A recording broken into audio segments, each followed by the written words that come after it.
This is how to use Performance Report for queries in Google Search Console. So in your Search Console dashboard, choose a domain property.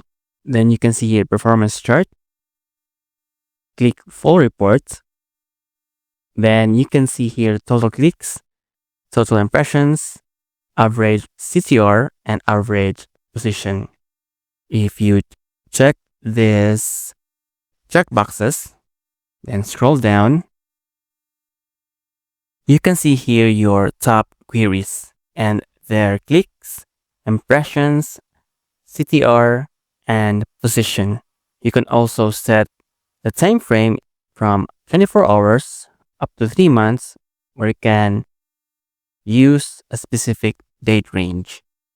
You can also choose a search type for web, image, video, or news.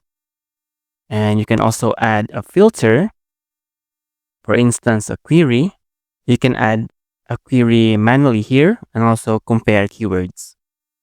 And you can also export your performance search results. So this is how to use performance reports for queries in Google Search Console.